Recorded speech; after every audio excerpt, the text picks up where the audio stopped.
Bienvenue frères et sœurs en Christ à cette nouvelle édition de Christos Vivit Hebdo, rendez-vous de l'information chrétienne pour vous et chez vous. Écoutons les titres.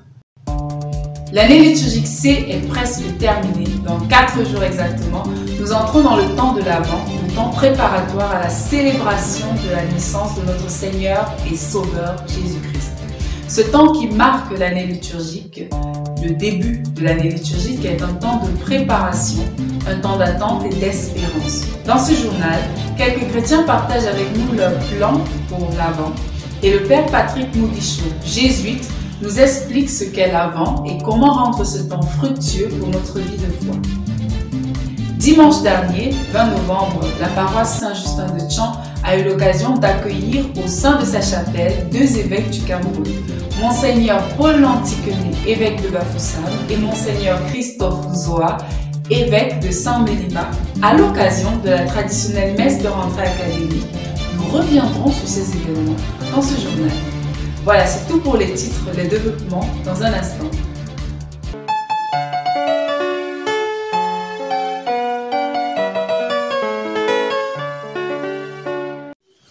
Rebonsoir. 4 dimanches avant Noël, qui sera lui aussi un dimanche cette année, le temps de l'Avent approche. Dimanche 27 novembre, nous entrerons dans le précieux temps de l'Avent, qui est un temps de préparation par excellence. Les chrétiens du monde entier se préparent à recevoir dans leur cœur l'enfant Jésus. Comment le font-ils? Quelques chrétiens nous présentent leurs résolutions pour l'Avent. Écoutons-les. Aujourd'hui, nous fêtons vraiment la Christ roi pour entrer le temps de l'Avent. Un temps qui nous prépare à Noël, un temps au cours duquel nous devons essayer de revoir notre façon de vivre, un temps au cours duquel nous devons essayer de vivre l'humilité. Donc chez moi, ce temps de l'Avent sera beaucoup plus marqué par le partage, la vertu de l'humilité et beaucoup plus la prière, afin de pouvoir aussi recevoir Christ à Noël. Comme engagement de l'Avent que j'ai pris, c'est tout d'abord, vu que l'Avent intègre quelques pas du mois de novembre qui est prévu pour les défunts, de prendre l'engagement de prier pour les défunts, d'implorer le Père afin qu'il puisse prendre pitié de toutes ces personnes décédées et en priorité ceux du purgatoire pour qu'ils puissent opter pour le paradis, et ainsi que de prier pour toutes ces personnes démunies qui n'ont pas de quoi se nourrir, et les prisonniers, les enfants de la rue, les veufs, les orphelins, ainsi que pour tous ceux qui implorent le Seigneur dans les différents projets dont il prévoit d'engager. Le temps de l'Avent approche et la question qui m'est posée, c'est comment j'ai prévu vivre ce temps. Donc tout ce que j'ai fait pour le moment, c'est suivre certaines communautés à osana.org. Je me suis enregistrée à certaines communautés comme vivre l'Avent avec le Carmel et vivre également l'Avent, apprendre à prier pendant le temps de l'Avent. Je me suis abonnée à ces 2 communautés et à 2 autres. Et en vivant cela, je vais aussi essayer de me joindre à plusieurs autres personnes pour les œuvres caritatives pendant le temps de l'Avent. Parce que dans l'attente du Christ, on doit aussi préparer son cœur et préparer la fraternité en soutenant ceux qui sont plus faibles. Le Père Patrick Mugisho de la congrégation jésuite aux États-Unis va maintenant nous donner quelques conseils pratiques sur le temps de l'Avent. Qu'est-ce que l'Église nous propose pendant ce temps? Quelles sont les parties de ce temps et comment bien les vivre? C'est au micro de Christos Vivit.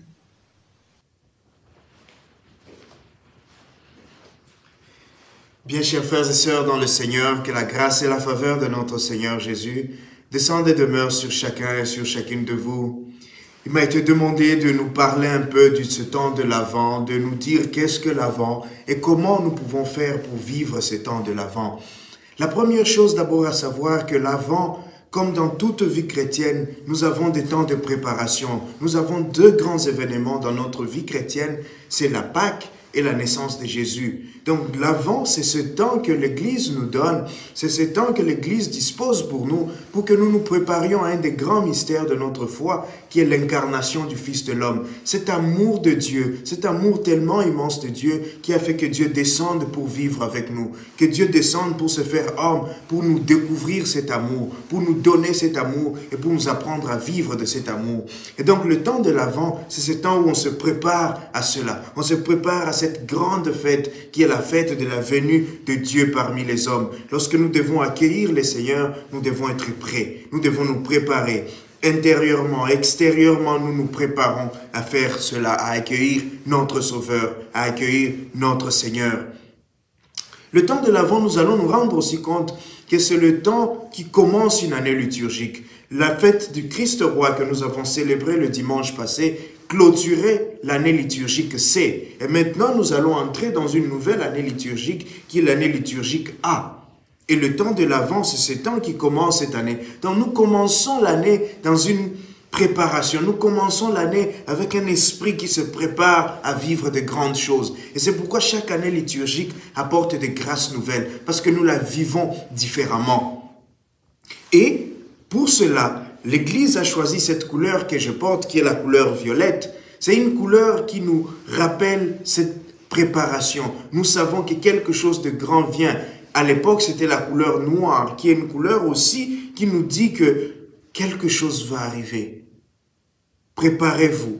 Mettez-vous dans une posture de méditation, une posture de gens qui attendent un événement, qui attendent un grand événement. Et le dimanche, troisième dimanche du temps de l'Avent, nous portons la couleur rose pour certains et d'autres ne le font plus, mais généralement dans la tradition de l'Église, nous portons la couleur rose, qui est celle qui est une transition entre le violet et le blanc. Donc nous sentons que l'air, le vent de Noël commence à souffler et nous passons à cette transformation. Et c'est le dimanche qu'on appelle le dimanche de la joie, parce que nous voyons déjà de loin l'étoile de Bethléem. La question de savoir comment vivre ces temps de l'Avent, eh bien moi je propose 3 choses. La première chose que je propose, c'est la méditation, la prière, soigner la relation avec Dieu, soigner mon contact avec Dieu, accélérer, renforcer mes garde-fous dans ma vie chrétienne. Ça, c'est la première chose, prier. Prier chaque jour, prier plus souvent, le matin et le soir. La deuxième chose que je propose, c'est toujours dans le cas de la prière, l'examen de conscience. Prenons le temps de nous examiner. Nous commençons une nouvelle année, et une nouvelle année, c'est une année où nous prenons des résolutions. Et lorsqu'on doit prendre des résolutions, on doit faire un bilan. Qu'est-ce qu'a été mon année passée et qu'est-ce que je veux pour l'année qui va commencer? Faisons cet examen de conscience, regardons à l'intérieur de nous et disons-nous qu'est-ce que je veux pour cette année qui commence. Et la troisième chose, vivons en communauté, la vie communautaire. Soignons notre vie communautaire, la vie en famille, la vie dans la communauté chrétienne, la vie dans la communauté religieuse. Essayons de soigner notre vie communautaire parce que Jésus qui vient, il vient dans nos communautés, il vient dans nos cœurs, il vient dans nos familles, il vient dans nos milieux de vie et il doit trouver un milieu de vie accueillant. Il ne doit pas arriver comme il est arrivé dans les hôtels de Bethléem où on l'a chassé, on lui a dit il n'y a plus de place.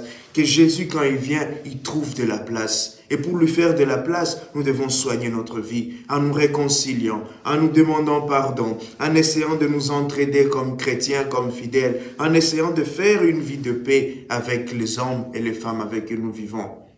Que le Seigneur nous aide à vivre ces temps et que sa grâce soit sur nous tous les jours. Amen.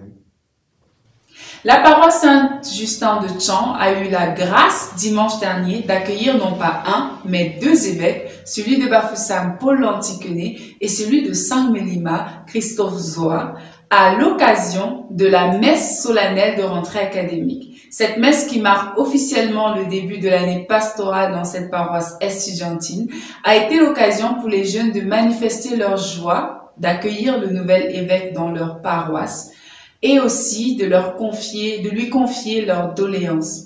Écoutons ce reportage de Stéphanie Bévissi. C'est sous une matinée ensoleillée de dimanche que la paroisse Saint-Justin a eu l'immense honneur d'accueillir non pas un, mais 2 évêques du Cameroun. Monseigneur Paul Lantikene, évêque de Bafoussam, et Monseigneur Christophe Zoua, père de l'église de San Mélima. Des centaines de fidèles composés en majeure partie d'étudiants et du personnel enseignant et non enseignant universitaire ont offert un accueil chaleureux à l'occasion de cette messe de rentrée académique. Au cours de la messe, haute en couleur, Monseigneur Christophe Zoua a exhorté les jeunes universitaires à la vigilance quant à leur fréquentation mais regardez ce que Dieu attend de nous. Si nous mourons Dieu, qu'est-ce qu'il va nous demander? Parce qu'on a été à l'église, oui. Parce qu'on a communié, oui. Parce qu'on a été à l'assemblée protestante, les protestants qui sont là, oui. Parce qu'on a été à la mosquée, oui. Mais ce n'est pas tout, hein. Ça, c'est l'antichambre. Le noyau de tout ça. Concrètement, qu'est-ce que vous avez fait? Votre devoir d'État. Le devoir d'État de l'élève, c'est l'école. C'est les études. Et pour que cela soit unifié, il faut de l'encadrement d'abord dans sa conscience, il faut l'application, l'attention. Vous n'allez pas à l'école pour vous amuser, pour vous faire des amitiés de mauvais aloi, de mauvais goût. Mon camarade, vous voyez, c'est ces mots qui sont survenus dans notre société. J'étais avec mes amis, vous osez même les appeler mes amis. Moi, voici mon ami, mais il a fallu du temps hein, pour que cela se prouve. Il a fallu du temps pour que cela se prouve. Parce que vous pouvez avoir un ami, il vous donne tout, mais le jour où vous échouez votre examen, il s'envole, il va en Europe. 5 ans après, vous le trouvez, vous courez le saluer, il va vous demander quel était encore votre nom. Votre soi-disant ami. Plus encore, le patron de l'église de Bafoussam a rassuré les jeunes de son soutien et les a encouragés à un travail assidu. Avant d'aller au couvent, ça va. Donc, ma prière, c'est que nous prions ensemble pour donner un nouveau visage à la paroisse Saint-Justin, parce que si le Seigneur ne bâtit la maison, en vain peine les. Mais avant de prier, je voudrais vous demander d'applaudir très fort pour la famille qui nous a prêté cette maison depuis 15 ans, qui ne demande pas le loyer.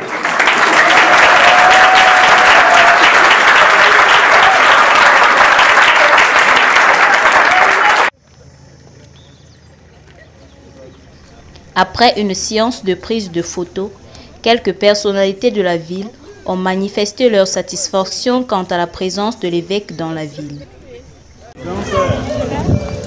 Cette messe de rentrée m'a rappelé beaucoup de choses.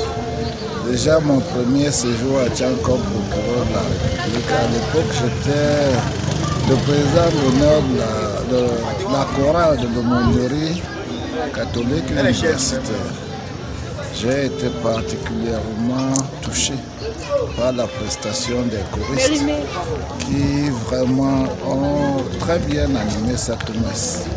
Et la présence de 2 évêques a été très significative parce que 2 des évêques viennent bénir les étudiants à cette occasion de rentrée. C'est formidable. Que Dieu veille sur eux et que l'année se passe bien pour tous nos étudiants. Merci. Pour William Bemsi, président du conseil pastoral paroissial de cette église, au-delà de la joie, il a le regard tourné vers les défis de la paroisse. In this solemn day, Christ the King, I'm very overwhelmed because to have 2 bishops in the parish is not given. And today we had the grace to have 2 bishops, and the graces are really enough. And I really think that with the homily given by the Bishop of San Mélima, His Lordship Christophe Zoua, I now see how I can really manage to affirm myself as a true Christian, and really because he said we are all kings, and through our baptism we have the power to be kings. And I think with his homily, it gives us that courage as students to affirm ourselves in this university milieu, which is a jungle. And I think this Sunday is really a Sunday of graces, and I really hope that all those who took part in this service today really gained enough, and we hope that in the more years to come, days to come, we'll see have more occasions to have more bishops in our parish to pour the graces they have upon us. L'abbé Guy-Noël Tchabda Kwankam, curé de la paroisse, s'est dit satisfait de cette visite. Mais après une célébration comme celle-ci, je pense que tout curé est content d'abord des évêques qui sont venus et qui ont tenu en haleine la communauté pendant un bon bout de temps, donner des conseils plutôt paternels, des encouragements forts à la jeunesse qui en a vraiment besoin. Je suis très content de la contribution de la communauté pour ce travail. La mobilisation des jeunes, des commissions, etc., qui ont travaillé sans avoir besoin que le curé les regarde, mais sachant que le curé était avec eux. Très content de toutes les initiatives qui ont été prises, toutes les personnes qui ont contribué à rendre la fête ce qu'elle a été. Et c'est un début, je suis sûr que le temps nous donnera de nous découvrir davantage les talents qui sont cachés dans chacun d'entre nous. Donc on en profitera pour que le nom de Jésus-Christ, puisque c'est ça qui nous rassemble, soit toujours porté le plus haut possible. Merci aussi à la communication qui a pris la peine de mettre tout le monde au courant à travers la diffusion immédiate et instantanée qui a fait que ce n'était pas une messe seulement pour ceux qui étaient là, mais même pour ceux qui n'étaient pas là. Je suis content de l'administration de l'université qui s'est mise à la disposition de la paroisse comme si c'était une affaire d'État. Vraiment, je remercie tout le monde qui a donné un coup de main pour que ça réussisse. Beaucoup de bonnes choses, de souhaits, de bonheur et de prospérité. L'année a été lancée et les jeunes de la paroisse Saint-Justin sont révigorés spirituellement pour affronter les défis de l'année qui se profile devant eux. À présent, quelques nouvelles. Samedi 26 novembre seront organisées à la cathédrale de Bafoussam les ordinations presbytérales et diaconales. Prions pour ces nouveaux consacrés du Seigneur. Voilà, c'est la fin de ce journal. Merci infiniment pour votre aimable attention. On se retrouve la semaine prochaine pour attendre ensemble la venue de notre Sauveur dans le monde.